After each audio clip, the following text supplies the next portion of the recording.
अपना 10वां अंतर्राष्ट्रीय योग दिवस मनाया, जिसका theme yoga for self and society था। क्योंकि योग केवल व्यक्तिगत कल्याण के बारे में नहीं, ना ही किसी धर्म से संबंधित है, बल्कि यह आंतरिक आत्मा और बाहरी दुनिया को बढ़ावा देता है। जैसे मैं बताऊं तो मिट्टी में कच्चे घड़े की तरह, जैसे कच्चे घड़े में जल भरने से घड़ा गलकर नष्ट हो जाता है, उसी को पकाकर जल भरने से फिर नहीं गलता तथा जल भी बाहर नहीं निकलता। इसी तरह जीव का शरीर प्रतिदिन कच्चे घड़े की भांति कमजोर हो रहा है। कच्चे घड़े और मनुष्य के शरीर में असमानता है। शरीर का पक्कापन योग अभ्यास द्वारा ही हो सकता है। इसलिए शरीर को दृढ़ करने के लिए योगा अभ्यास करना चाहिए, जिसमें षटकर्म द्वारा शोधन, आसनों द्वारा दृढ़ता, मुद्राओं में स्थिरता, प्रत्याहार से धैर्य, प्राणायाम से लाघव, ध्यान से ध्येय, पदार्थ का प्रत्यक्ष दर्शन तथा समाधि द्वारा निर्लिप्त आसक्ति राहित्य होता है। आसक्ति राहित अर्थात सारे विचारों से मुक्त। इस क्रम से अभ्यास करने से अंत में निश्चित रूप से मोक्ष की प्राप्ति होती है। मैंने अपने पहले के वीडियोस में आपको पतंजलि योग सूत्र के भागों के बारे में बताया था, जिसमें मैंने आपको यम, नियम, आसन, प्राणायाम, प्रत्याहार, धारणा, इन सभी को विस्तार से समझाया। आज मैं पतंजलि योग सूत्र के 7वें भाग, जिसका ध्यान है, उसको बताऊंगी। यदि मैं ध्यान को सबसे सरल भाषा में बोलूं तो भीतर से जाग जाना ही ध्यान है, क्योंकि ध्यान ही एकमात्र ऐसा तत्व है जिसे साधने से स्वतः सभी चीजें सधने लगती हैं। पतंजलि ने अपने योग सूत्र में एक श्लोक दिया है ध्यान से संबंधित, तत्र प्रत्येक तांता, जिसका मतलब है जहां चित्त को लगाया जाए उसी में वृत्ति का एक तार चलना ध्यान है।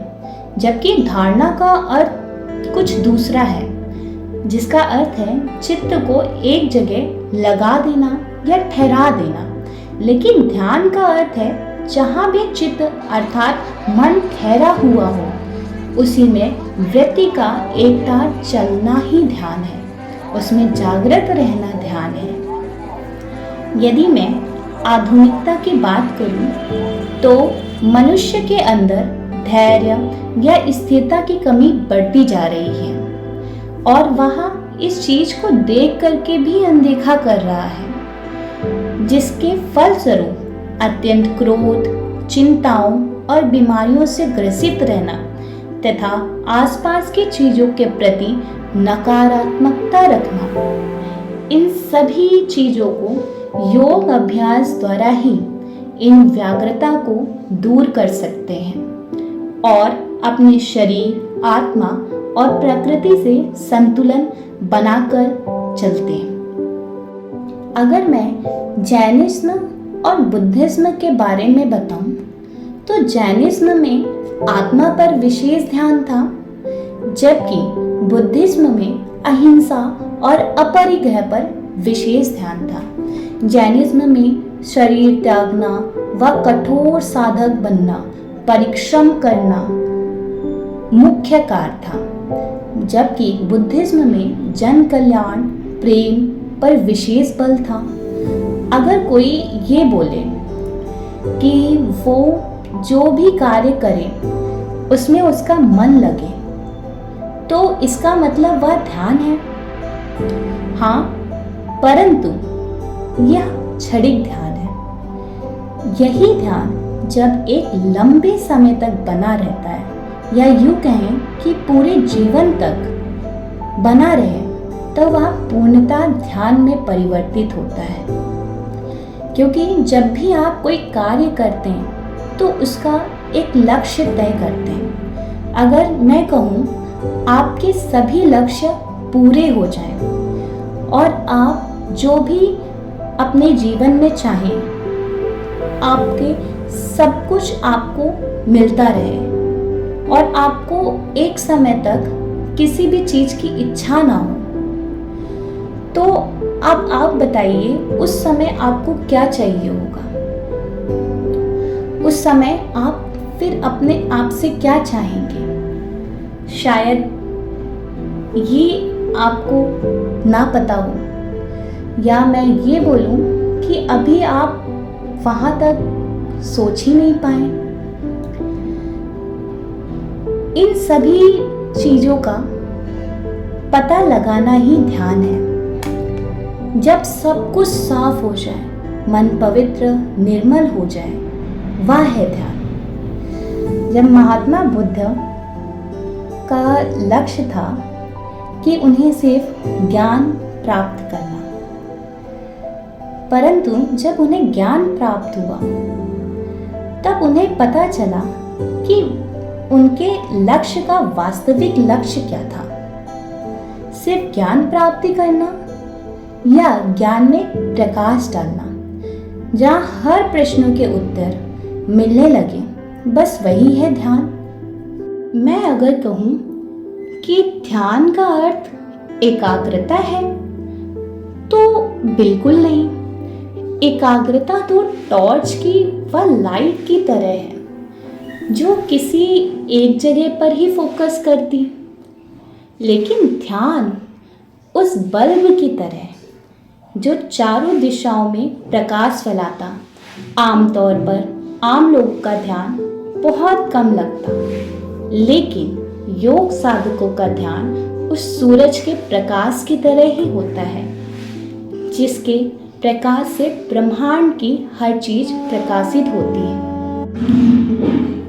बहुत से लोग क्रियाओं को ध्यान समझने की भूल करते हैं। क्रिया जिसमें यम, नियम, आसन और कर्म आते हैं। बहुत से संत, गुरु या महात्मा ध्यान की तरह तरह की विधियां बताते हैं, लेकिन वे ये नहीं बताते हैं कि विधि और ध्यान में फर्क क्या है, क्रिया और ध्यान में फर्क क्या है। क्योंकि क्रिया तो साधन है, साध्य नहीं। क्रिया तो झाड़ू की तरह, अर्थात छड़ी एक जगह पर ना टिकने वाला, परंतु आंख बंद करके बैठ जाना भी ध्यान नहीं है। किसी मूर्ति का स्मरण करना भी ध्यान नहीं है। माला जपना भी ध्यान नहीं।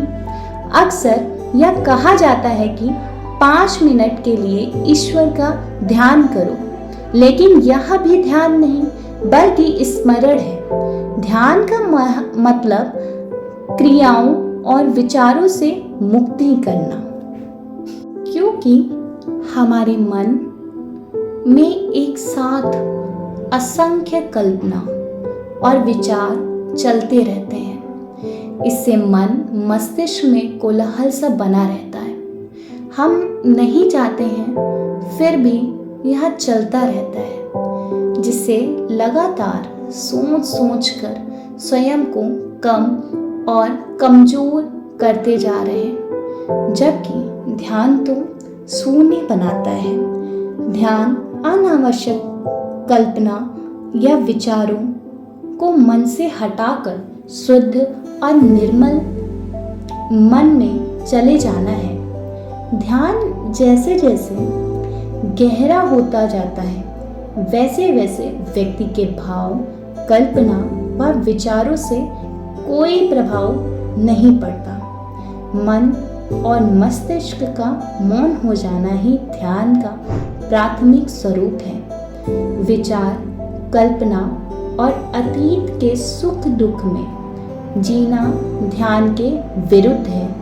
ध्यान में इंद्रियों मन के साथ और मन बुद्धि के साथ और बुद्धि अपने स्वरूप में आत्मा में लीन होने लगती है। ये वीडियो ख़त्म होने के पहले मैं आपको एक उदाहरण देती हूँ कि एक शिष्य होता है, वह सफलता का प्रश्न पूछने के लिए अपने गुरु के पास जाता है और पूछता है, गुरुजी सफलता का सबसे सरल और मध्यम मार्ग क्या है। उसका गुरु उससे बोलता है अटेंशन। तो वो उस समय तो बोलता है ठीक है, और फिर उसे समझ में आता नहीं। तो ये अपने गुरु के पास 2 से 3 बार जाता रहता और पूछता रहता, और फिर भी उसे गुरु की बात समझ में नहीं आती, और अंततः वह अपने गुरु से पूछ ही लेता है, गुरुजी अटेंशन का मतलब क्या। तब गुरुजी उससे बोलते हैं अटेंशन मतलब ध्यान। ध्यान का अर्थ ये है कि जब आपकी चित्त, बुद्धि, मन और आत्मा एक साथ हो जाए, वह है ध्यान। आज क्या है कि जैसे जैसे संसाधन बढ़ते जा रहे हैं, वैसे वैसे आत्मज्ञान कम हो रहा। उस आत्मज्ञान को प्राप्त करने की क्रिया ही है बस ध्यान। आत्मज्ञान मतलब जो भी कार्य कर रहे हो उसका मतलब पता होना। जब आपको अपने हर प्रश्नों के उत्तर पता हो, समझने लगना आपके अंदर ध्यान कहीं ना कहीं आ रहा है। जब आपके अंदर अपने आप को लेकर के स्वयं, जिसको मैं बोलती हूँ सेल्फ कंट्रोल, आप अपने मन, अपनी बुद्धि को अपने अनुसार चलाने योग्य हो, बस वही है ध्यान। आपके हर प्रश्नों का उत्तर मिलना ध्यान। आप स्वयं को अपने योग्य चलाएं, वही है ध्यान। धन्यवाद।